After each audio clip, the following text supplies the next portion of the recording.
This is J. Krishnamurti's second public talk in Saanen, 1972. Shall we go on talking over together what we said the other morning when we met here?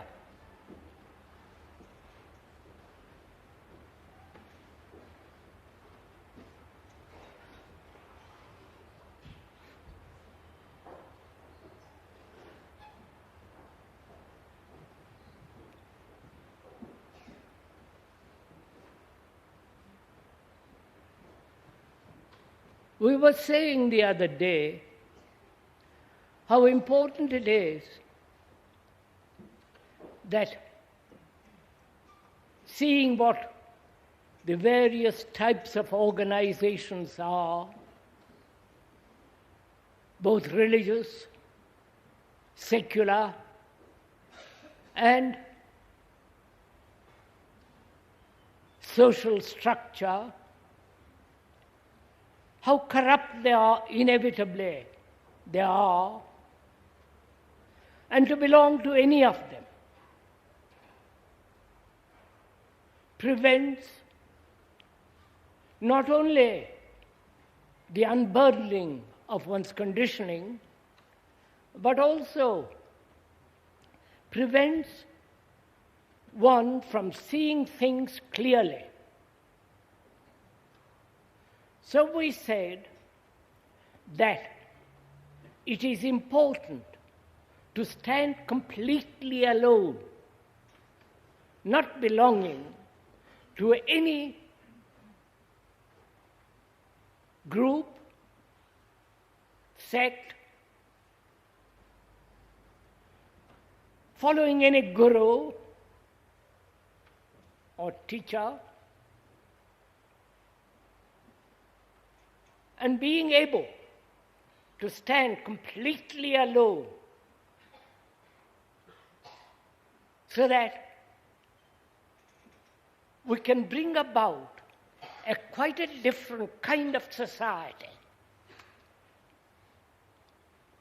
That's what we were more or less saying day before yesterday morning.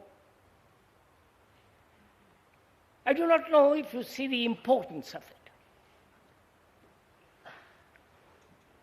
I do not know if you recognize or have an insight into this question. Because most of us are very confused. We don't know what to do. There are so many demands, pressures, like this flower.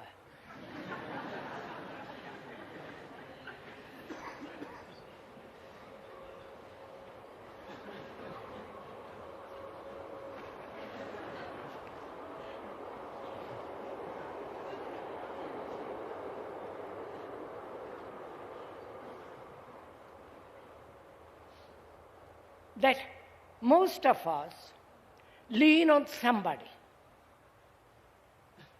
We want to be guided.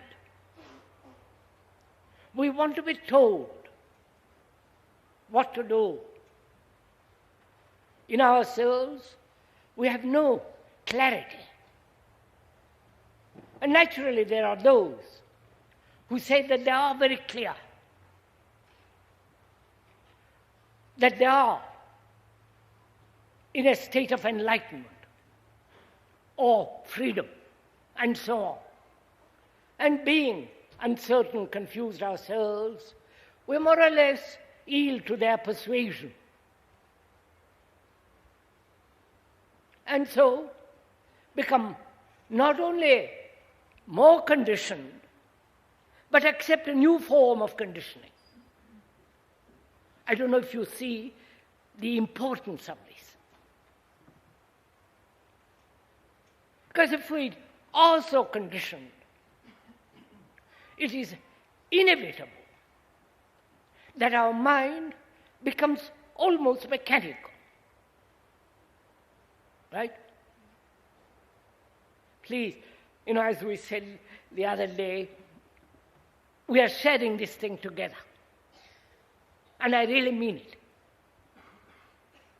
We are thinking over these problems together, and therefore understanding it together. It's not I am telling you what to think or how to think, but rather together investigate, understand, have an insight into all these problems, so that you are very clear at the end of it, so that in that clarity you stand alone. Because one must create or bring about a totally different kind of society, a totally different kind of human being.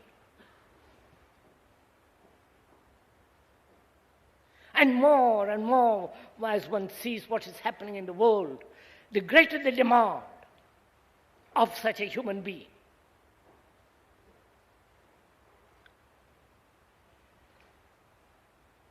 And it is only the mind that is really capable of standing alone, in the sense not belonging to any group, any party, any community, any set of dogmas, beliefs, conclusions. It is only such a mind that can be creative.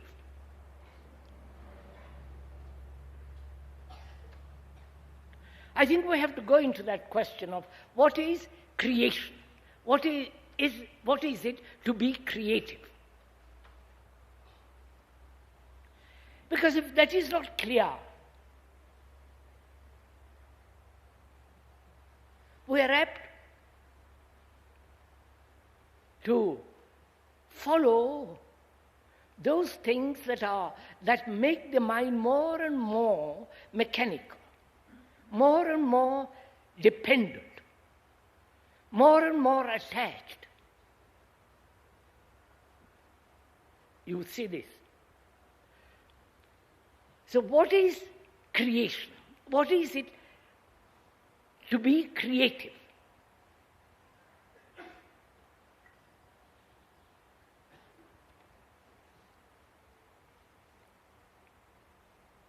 Because if you're not creative, inevitably you will be fragmented, accept authority, follow all the absurdities of escapes. So one has to understand very clearly for oneself what it means to be creative in this world, right?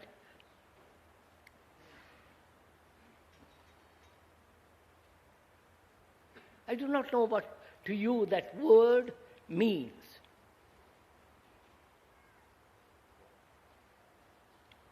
It is not surely creating some physical thing which is new invention, new mode of speech, new painting, new kind of music. We are talking of a mind that is alone and therefore capable of being creative. Right?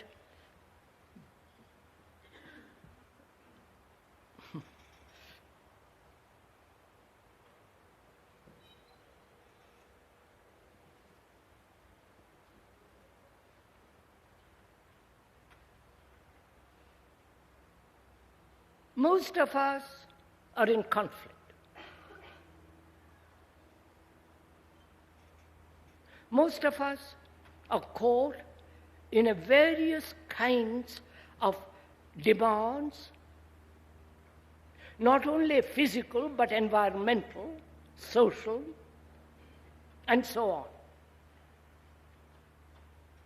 We depend on each other, both physically and psychologically. And therefore, our whole nature, psychological structure is fragmented. Right? You're following this? Please observe it in yourself. Can a mind that is fragmented, contradictory in itself, be creative? Or does creation take place when there is this absence of the continuity of fragmentation? I don't know if you follow all this.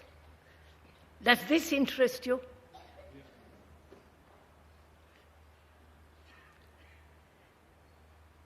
Because you see,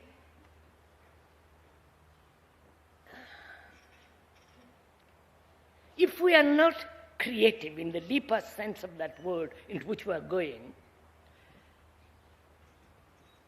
we are bound to escape from the central fact of deep frustration, right? And the escapes become very important.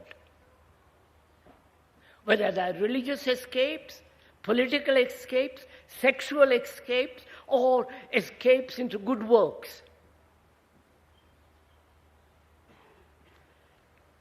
So the escapes become all important and not the factor of this fragmentation in which a mind is caught, right? Please do follow this.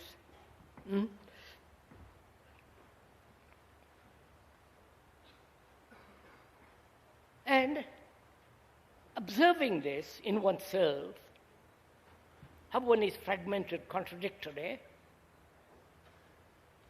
being pulled by different desires, demands.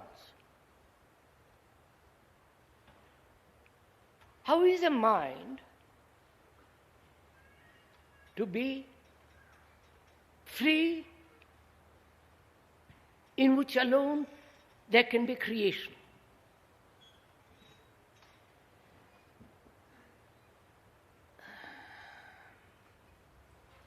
First of all, do you know what it means to have an insight?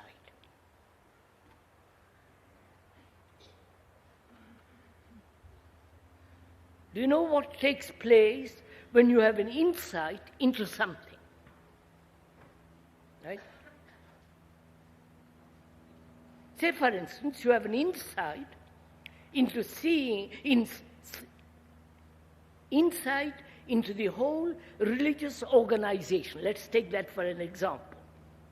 An insight. See what is implied in it, how corrupt it is, how false it is.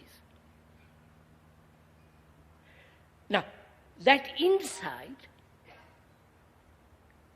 you can only have when the mind is not conditioned, is not attached to any particular form of belief. Right? Now, having an insight into the religious structure, then you draw a conclusion from that. Right? When you draw a conclusion, you are terminating that insight. Right? You put an end to that insight when you draw a conclusion which you perceive through the insight. Is that clear? Now look, I must make this very clear so that you understand it. I see very clearly belonging to any political party which must be nationalistic, run by people who are utterly corrupt, people who are working for themselves in the name of the party, wanting power, position, and all the rest of it. I have an insight into that. Not through book knowledge, not through reading, but actually seeing.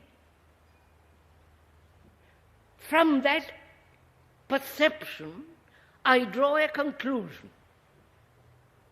Right?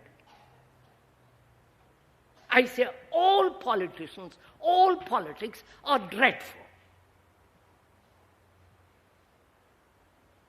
Now, when I have drawn a conclusion, I have terminated that insight.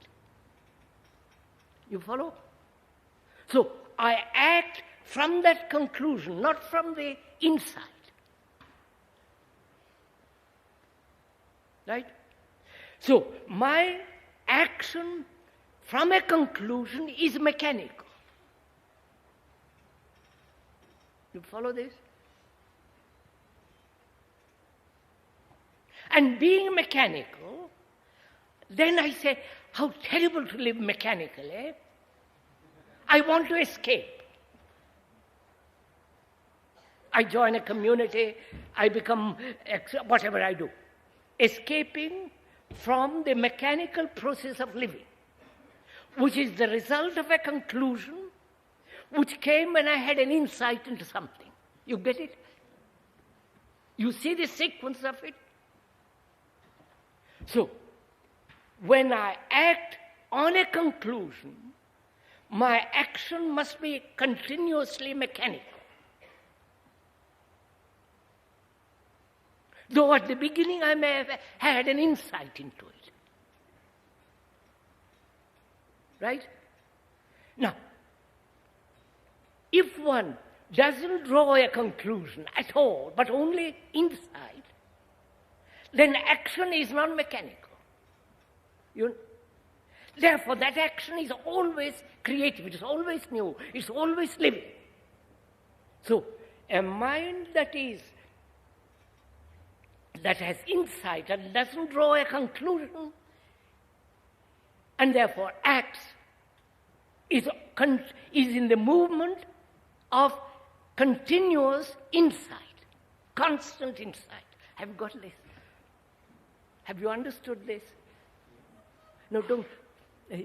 Understand, not verbally, but actually you see the truth of this. As you see the truth of a precipice.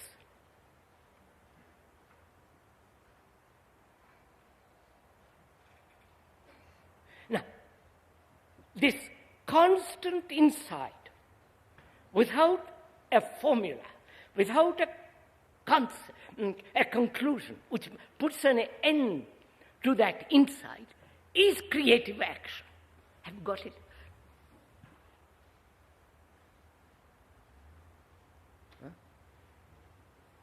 Vous avez compris?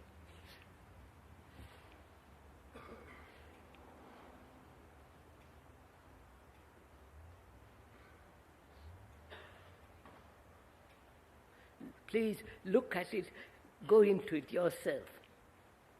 It's really astonishingly beautiful and interesting.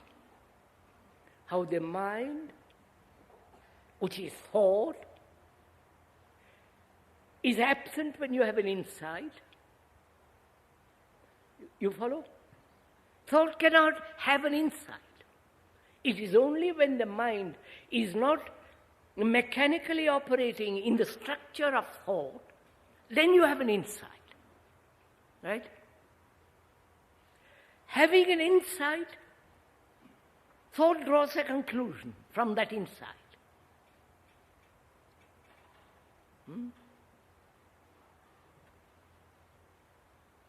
And then thought acts. And thought is mechanical. Right? Oh Lord. Are we following each other? So I have to find out whether the insight into myself myself being the world, and the world is me, and I am the world. Having an insight into myself, which means into the world, and not drawing a conclusion from it. And if I draw a conclusion, I act on an idea, on an image, on a symbol, which is the structure of thought. And so I am constantly preventing myself from having insight, preventing from understanding things as they are. So I have to go into this whole question of why thought interferes and draws a conclusion when there is a perception. You have understood my question?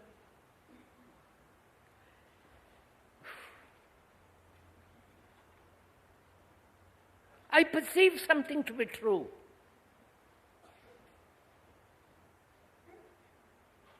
I perceive that to control oneself, listen to this carefully, to control oneself brings about a division in myself, right? The controller and the controlled, and therefore conflict. And now I have an insight in that. That is the truth. But my whole thinking process is conditioned on the idea of that I must control. My education, my religion, the society in which I live, the family structure, everything says to me control, which is the conclusion which has been handed to me, which is the conclusion which I have also acquired, and I act according to that conclusion, which is mechanical. And therefore I live in constant strife, right?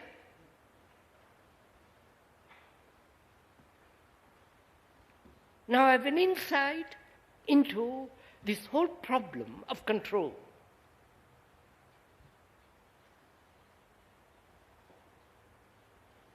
So I have an insight which came into being when the mind was free to observe, unconditioned, but this whole structure of conditioning still remains. You're following all this?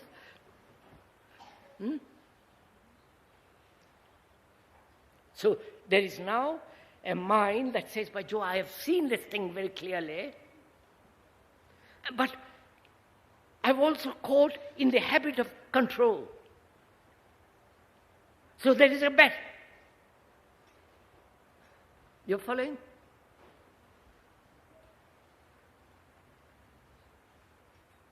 The one is mechanical, the other is non-mechanical.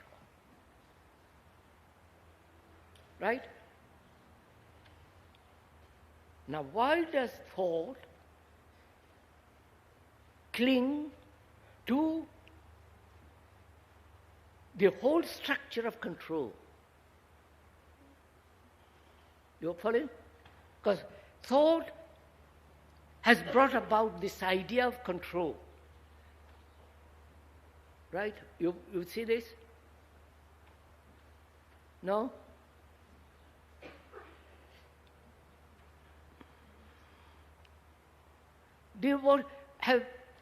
What does it mean to control? First, it implies suppression, right? Division in oneself, which is one part, one segment of me says I must control the other segments. That division is created by thought. No?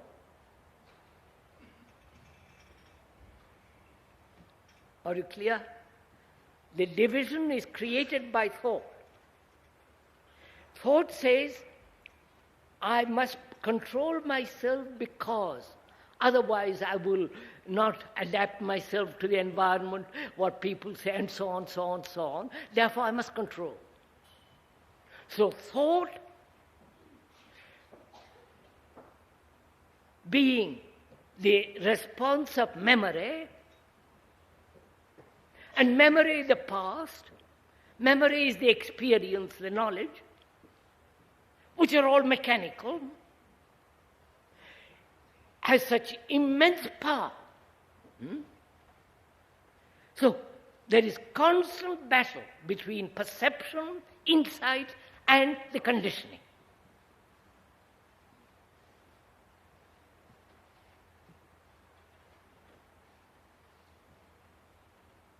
Now, what is the mind to do? You understand, this is our problem. You see something new, but the old is still there. The old habit, the whole ideas, the beliefs, this, all that is tremendously weighty.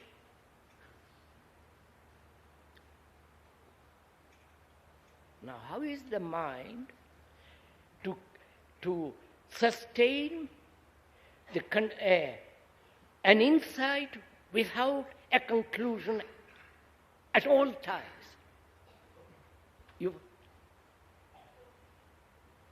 Because if I have a conclusion, it's mechanical. The conclusion is the result of thought, is the result of memory, right?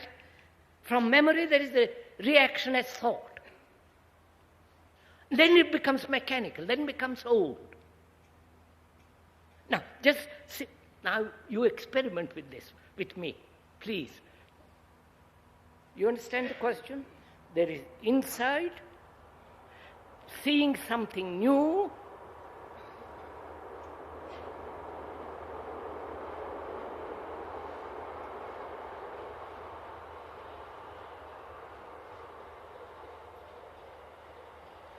seeing something totally new, clear, beautiful.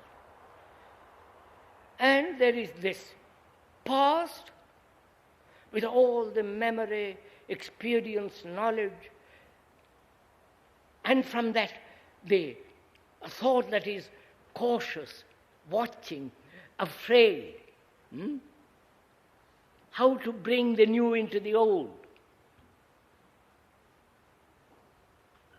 Now, when you see this question, when you see this problem clearly, what takes place? Have you understood my question?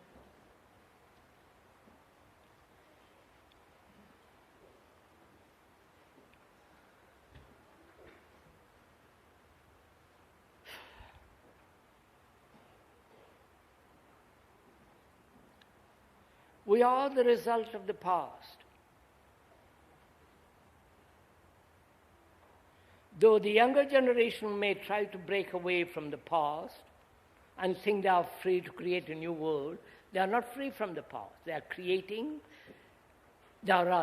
they are reacting to the past and therefore continuing with the past.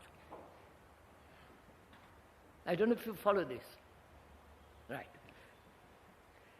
It is not a break with the past, but a modified continuity of the past. I see this. I see what thought has done, and also I see very clearly, there is clear perception that insight exists only when there is absence of thought. Right?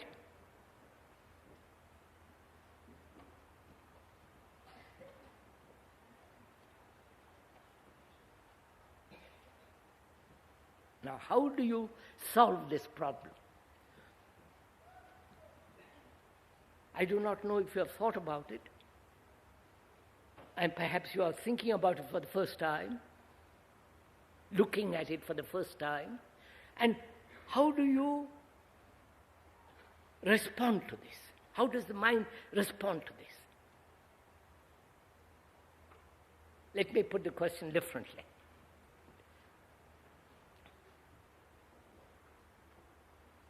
Mind must have knowledge. I must know where I live. It must know the language it speaks. It must exercise thought. Thought, which is a response of memory, experience, knowledge, which is the past. It must operate. Otherwise, there would be no communication between you and me. I couldn't know where I live, and all the rest of the absurdities begin. If I'm not capable of thinking clearly. So I see knowledge is necessary to function in the mechanical world. Right? Going from here to the place I live is mechanical. Speaking a language is mechanical. Acting from knowledge is mechanical. Acting from all kinds of experience is mechanical. And that mechanical process, to a certain extent, must continue. That's my insight. You got it?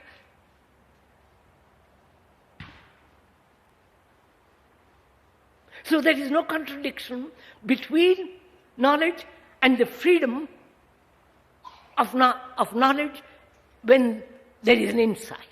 You get? I wonder if I'm making it clear.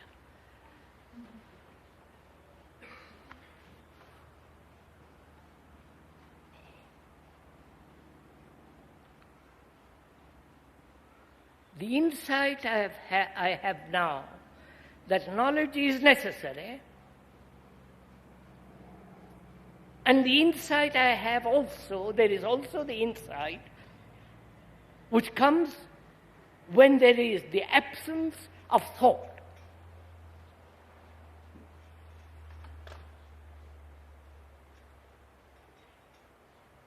So there is perception all the time, insight all the time, not a contradiction.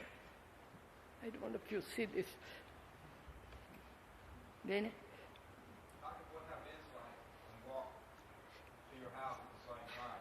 And there be insight and thought at the same time? so just do half a minute. You will ask a little later the question, but see the difficulty in putting into words what I want to convey.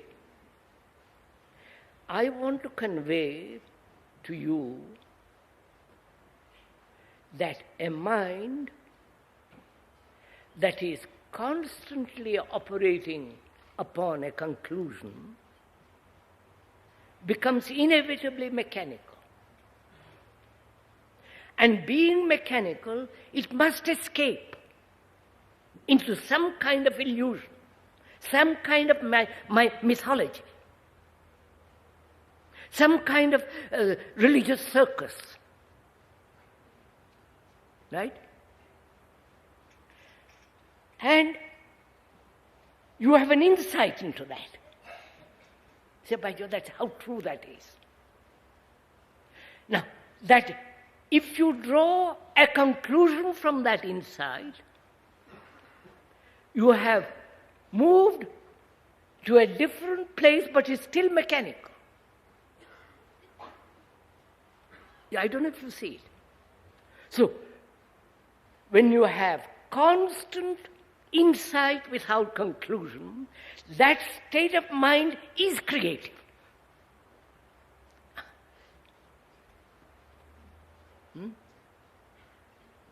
Not the mind that is in conflict and through conflict produces pictures, books. You understand? Not the mind that is in conflict can never be creative.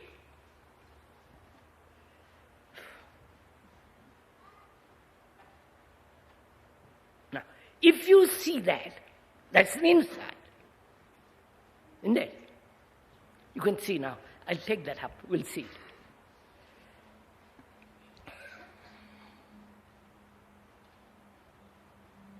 You know,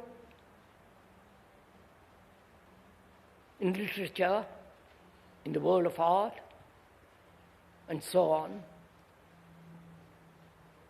People say he's a great artist, he's a great creative writer, right? Now, if you look behind the literature, the author, you will see that he is in conflict daily with his wife, with his family, with society. He's ambitious, greedy, wants power, position, prestige. And he has certain talent for writing. Through tension, through conflict, he may write very good books. But he is not creative in the deep sense of the word.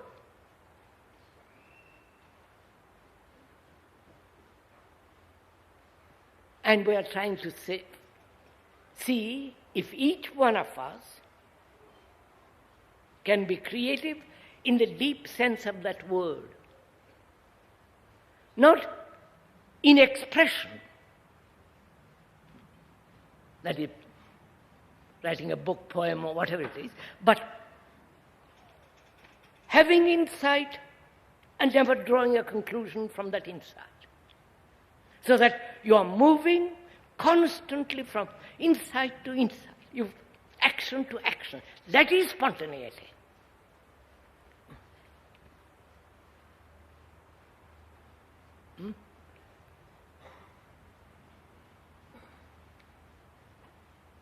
Now, such a mind must obviously be alone. Alone in the sense, not being isolated. You know the difference between isolation and being alone? Do you? No? Oh, good Lord, must I explain every word?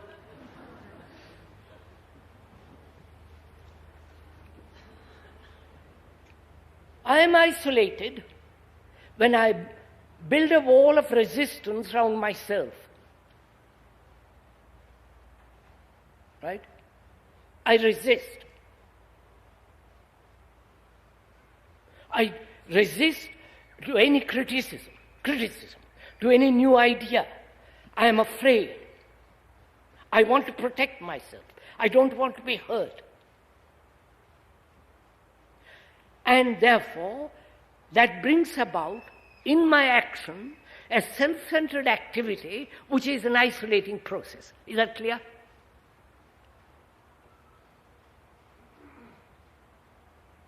And most of us are isolating ourselves. I have been hurt and I don't want to be hurt. The memory of that hurt remains and therefore I resist. Or I believe in Jesus or Krishna, whatever it is, and I resist any question of doubt, anything criticizing my belief, because I've taken security in my belief, right? That isolates. That isolation may be of thousands of people, millions of people, but it's still isolation. When I say I am a Catholic, I am isolating myself. Or a communist, or whatever it is, isolating myself. And aloneness is entirely different. It is not the opposite of isolation, but having, listen to this carefully, but having an insight into isolation, that insight is aloneness. I've got it.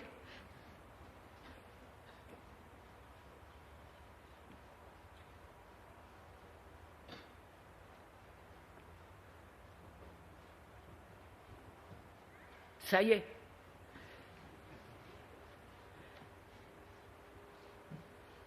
So, I do not know if you have noticed, which we'll go into much more deeply at a on a different occasion, mind is completely alone when it is in the state of dying.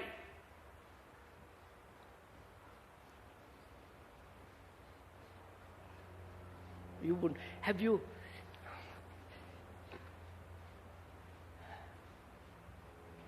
death is the final state of complete isolation.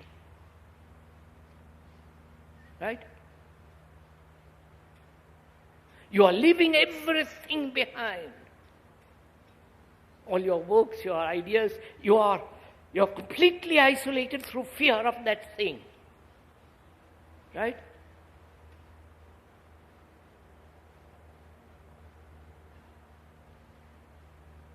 And that isolation is wholly different from understanding the whole nature of death. If you have an insight into that, you are alone. I wonder if you're getting... I see you are not understanding this.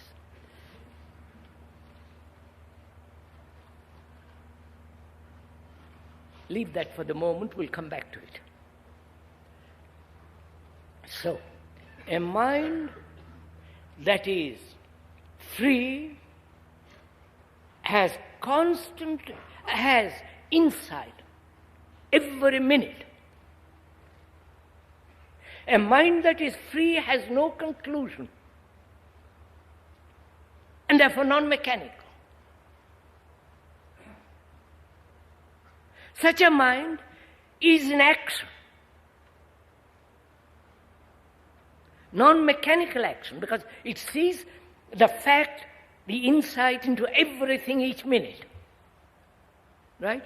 Therefore it is constantly moving, alive. And therefore such a mind is always young, fresh. And incapable of being hurt.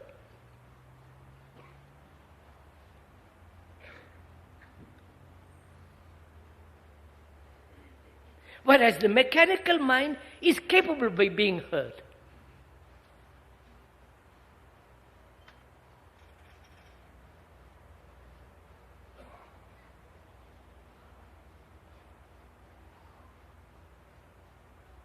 So, thought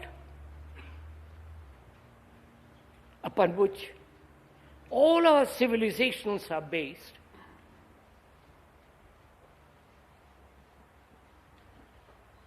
becomes mechanical. All our civilizations are mechanical. I don't know if you're following all this. And therefore corrupt.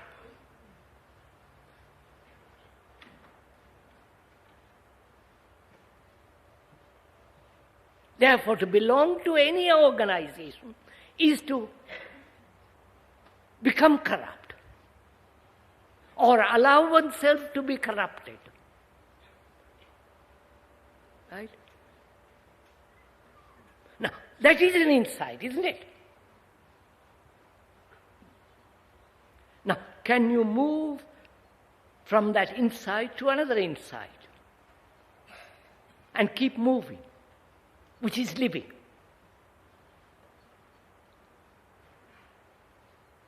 And therefore, relationship becomes totally different thing. Right?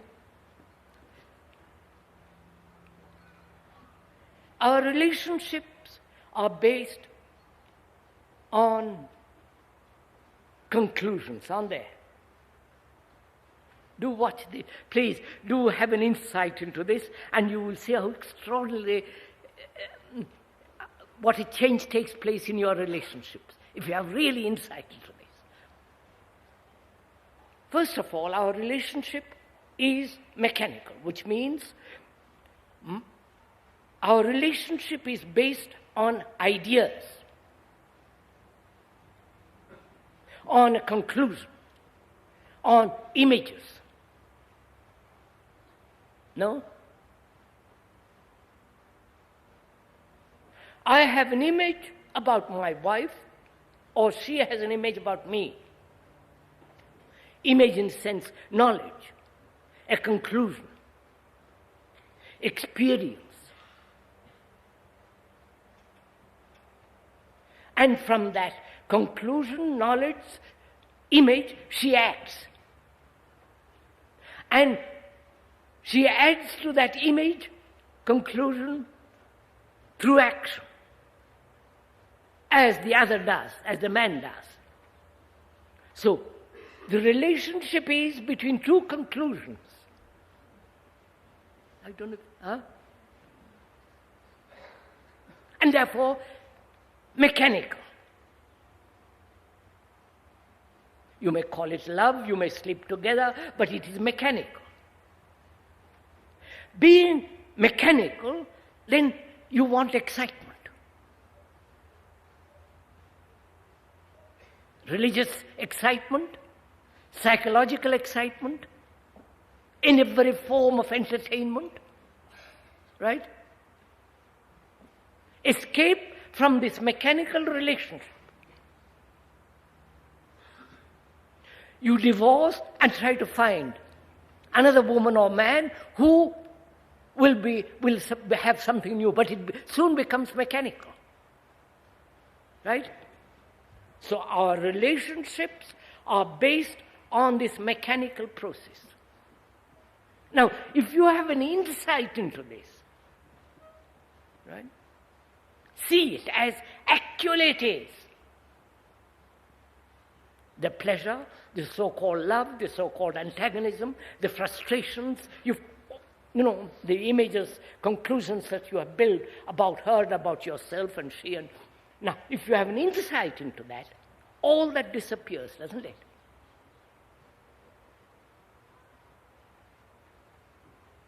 You no longer have an image, which is a conclusion. I wonder if you're following on. So your relationship is direct, not through an image.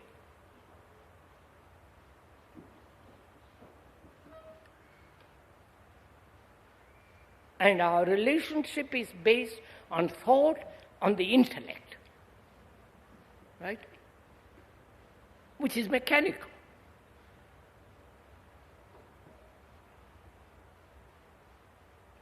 And that has nothing whatsoever to do with love, obviously. I may say I love my wife, but it is not the actual fact. I love the image which I have about her when she is not attacking me or all the rest of it.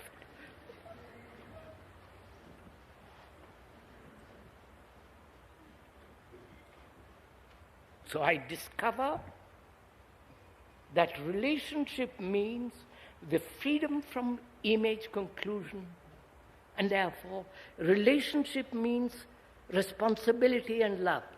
You follow all this? I wonder if you... Which is not a conclusion, you understand?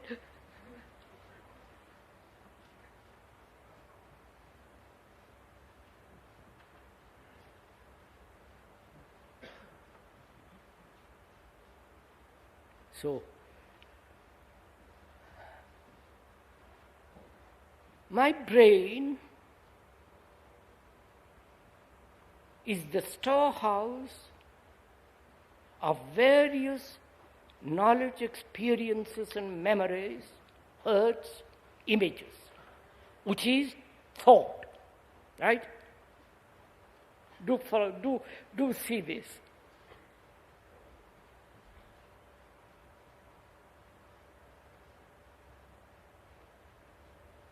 And my brain, which is yours as well as mine, my brain is conditioned through time, through evolution, through growth. And its function is to live in complete security, natural, otherwise it can't function.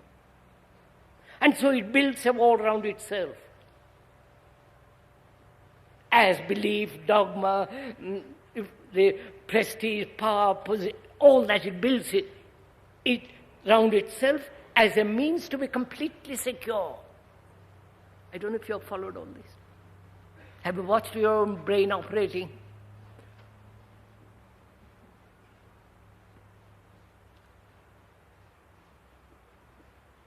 Then you will find that it can function remarkably well, logically, sanely,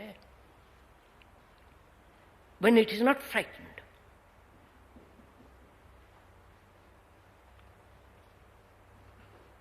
That means when it has complete security. Right? Now, is there complete security?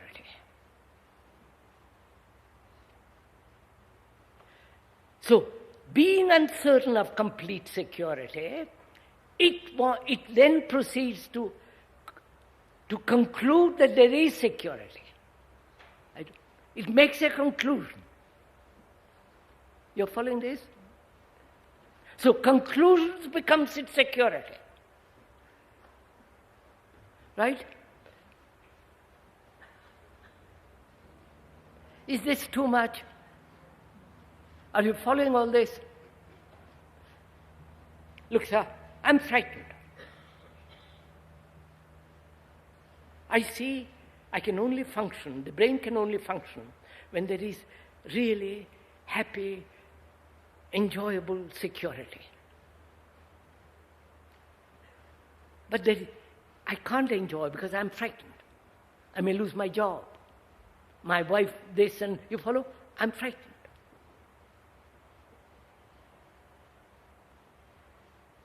And so through fear, I invest my energy in a belief, in a conclusion. That becomes my security. Therefore, that belief, that conclusion may be an illusion, a myth, a nonsense. But it's my security. I mean, the people who believe in all the business of, churches and all that, it is absolute myth. And yet that's my security. Right? So, I find security in a belief or in a neurotic behavior, right?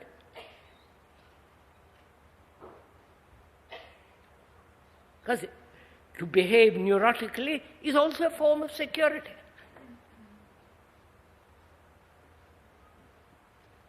So, the brain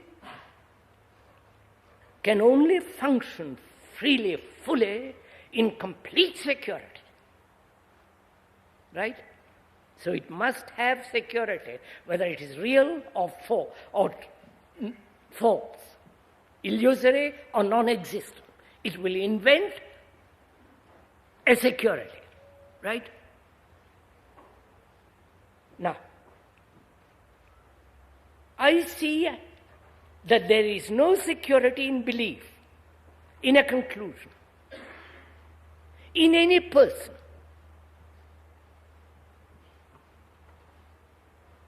In any social structure, in any leader, in any following anybody. I see that there is no security in that. Right? So, I have security in seeing, in having insight. I wonder if you see it. There is security in insight, not in conclusion. I give it up.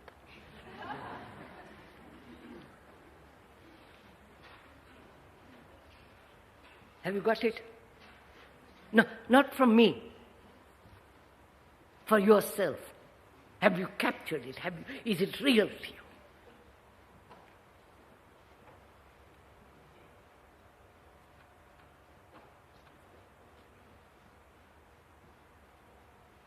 So we have this problem. This problem of a mind that, of the brain, the brain that can only function in complete order, in complete security, in complete certainty. Otherwise, it gets derailed, neurotic. Right? Therefore, I see that any person, myself included, who belongs to any organization, putting his faith in an organization, his faith in a leader, is a neurotic action. Right? So what is the security that a mind has when it has discarded all this? You understand?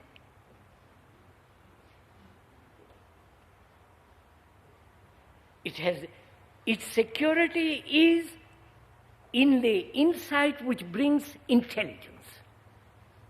Right? Have you got it? Security is intelligence. Right?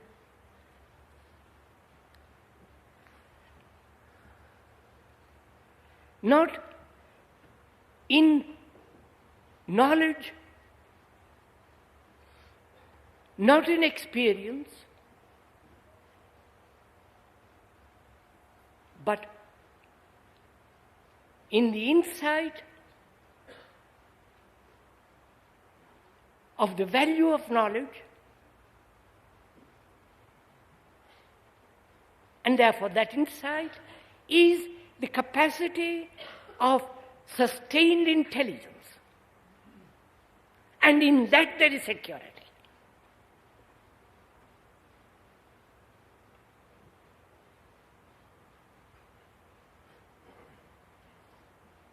Therefore, that intelligence, that insight is never frightened.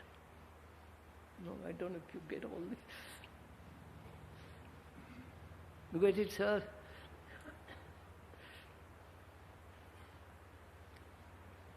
I don't know if it is the occasion, perhaps next time we meet, to go into this whole problem of fear, pleasure, enjoyment, and that thing called joy.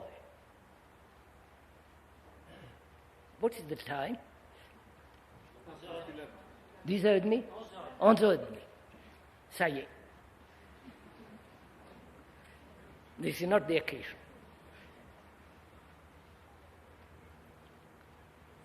But I would really,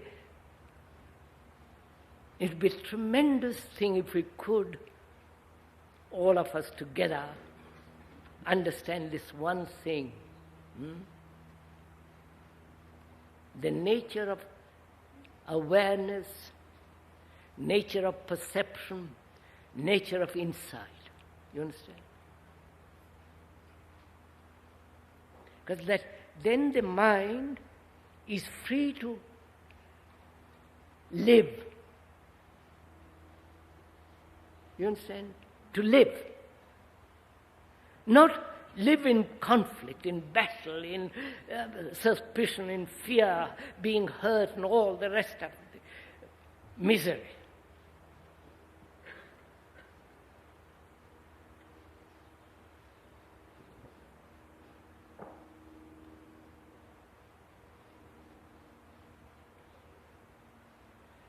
Now, sir, let's have any questions to ask.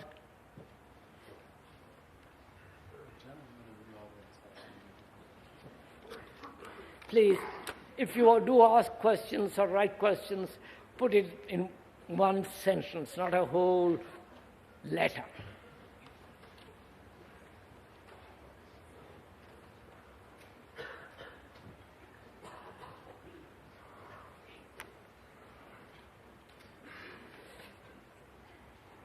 Today we hear about the new Jesus wave acting in the world, for instance, in the USA, among young people.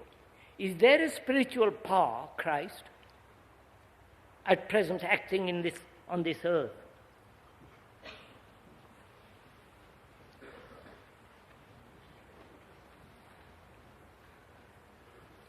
You know, if I live in an Indian village, in India, from a remote Indian village, I shall never have heard Jesus, will I?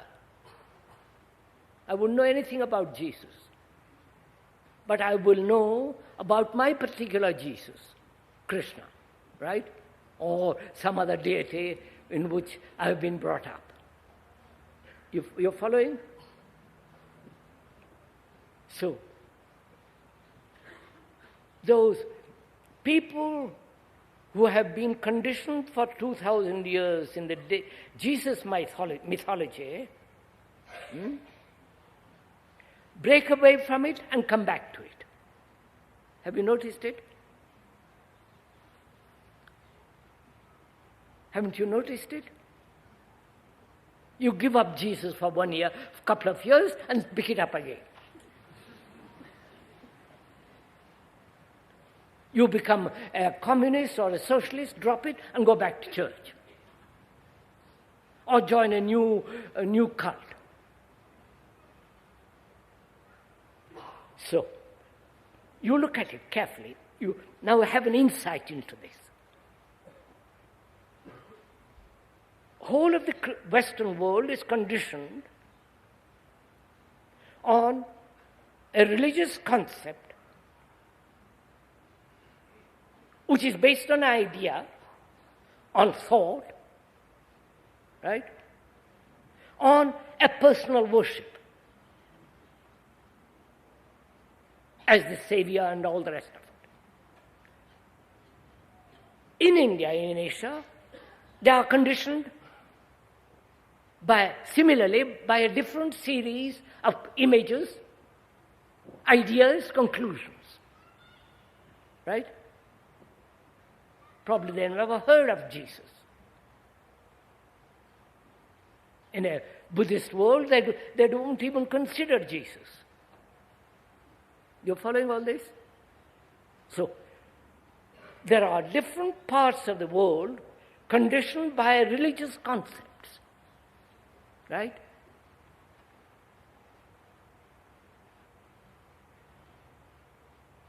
And the questioner asks,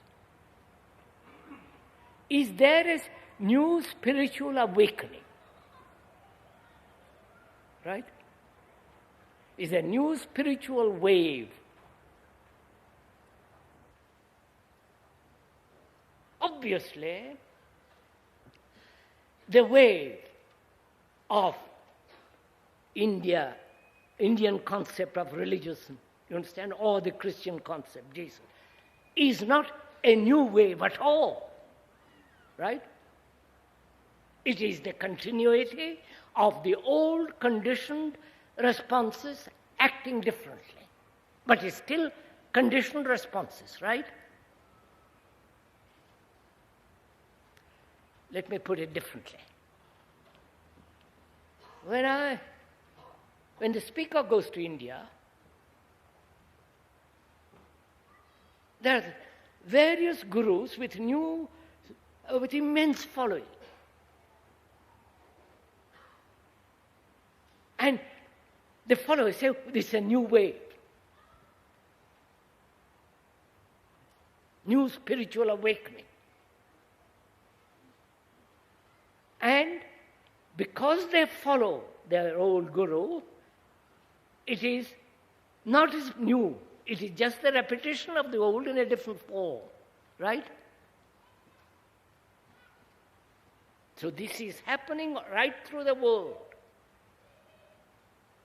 The repetition of a conditioned mind, religiously, acting or not acting in a different way.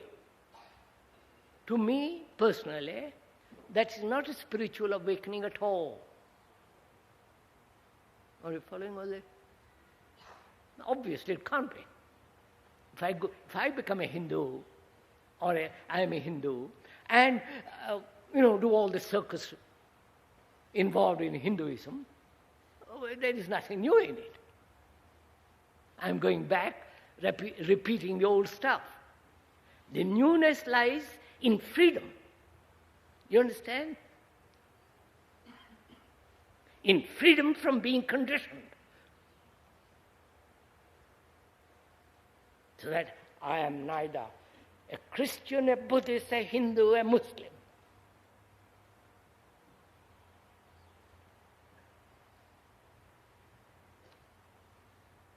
Because to find out what truth is, mind must be free, right? It cannot be free. It accepts any authority of any church or any savior or any book.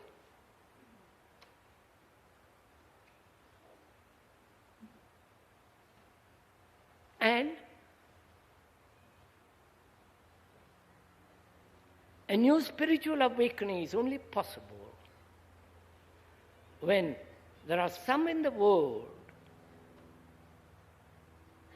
few or many, who are really gone into this whole problem deeply and have freed themselves completely and stand completely alone. Because it's only when people are alone, the human mind is alone, then it is possible to have real relationship with others. And it is only such a mind that can find out, can come upon that thing which is beyond time, beyond measure. Right? That is the real awakening, something totally new taking place.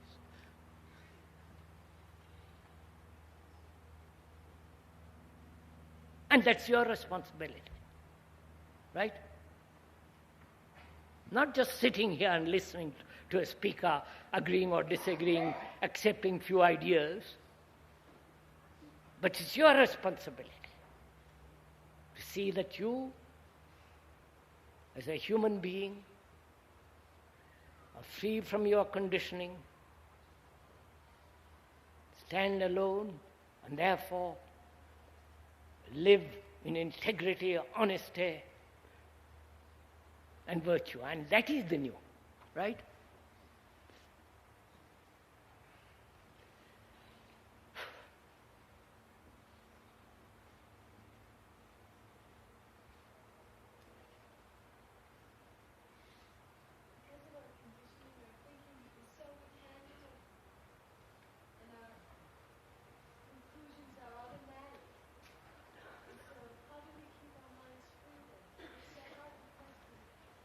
Our minds are automatic, limited, small, mechanical. How am I, the question says, be free of it? I just explained. All right, let's go into it. My mind is petty, mechanical, small. What am I to do with it? Right? Do you know your mind is small? Petty, anxious, jealous, envious, competitive, comparing. Do you know it? Are you aware of your mind being like that? Yes? Oh, for God's sake, let's be honest sometime. Right. I'm aware of it. What shall I do?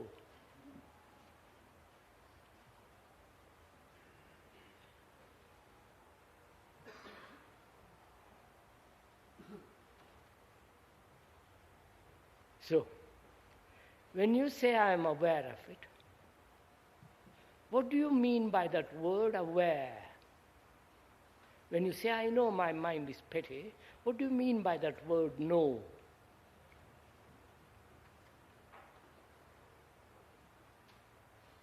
please, this is important. Do you know it because you have compared your mind with another mind which is not petty?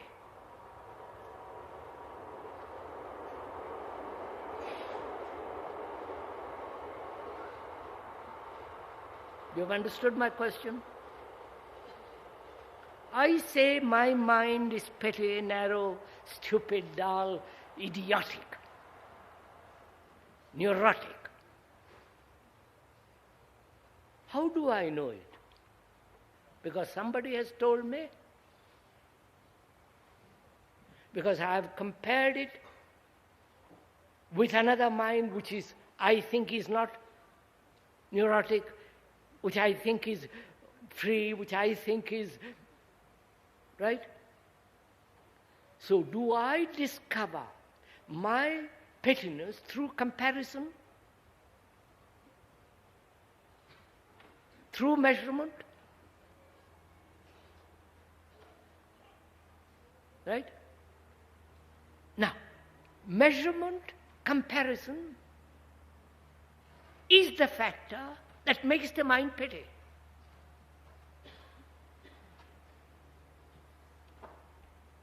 I don't know if you see this.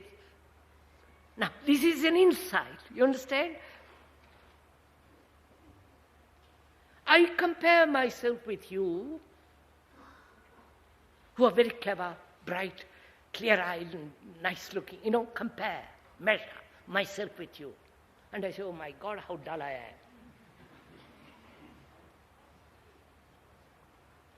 am. What does that mean? Through comparison, I have found that I am dull. And this is my education. You understand? I have been educated to compare myself always. In the school, in college, as I grow, compare, measure myself with another.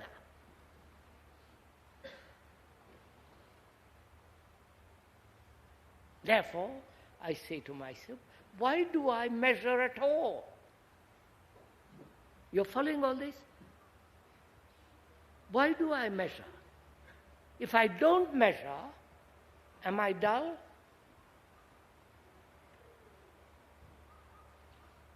I don't know. No, I don't know. I've assumed through comparison I'm dull. Please follow this. This is an insight. And can the mind, which is conditioned through centuries of education to compare, you understand? Religiously, economically, socially, in every way to compare, measure, can that measurement come to an end? That's my first question. It can only come to an end if I have an insight into the stupidity of measurement. Why should I compare myself with you? You may be most marvelous human being, the greatest saint on earth or the savior, whatever. Why should I compare myself with you? I compare myself with you because I have been educated to compare. My brother is better than me. My uncle is much more brighter than you follow? So I have an insight which says, don't compare. How silly. Now, having an insight into that, I stop comparing. Then what am I? You're following? What am I? I don't know. Right? I really don't know. Are you following this? When you don't compare yourself with somebody, what are you? You're going to find out, aren't you? Right? You don't say, I'm petty, small, bourgeois, limited, how ugly, this or that. I don't know. So I'm going to find out.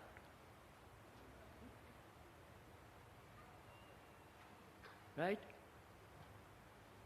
When I say I'm stupid, dull, narrow, I have come to a conclusion through comparison. A conclusion puts an end to insight. So, the insight shows to me the futility of comparison. I won't compare. It's finished. Forever. You understand? Therefore, I'm going to see what I am. The moment I reject comparison, I am no longer stupid. Because I have an insight into the whole structure of comparison. You got it? Which is intelligence, which is greater than the comparative value of pettiness and greatness. I've got it? Right.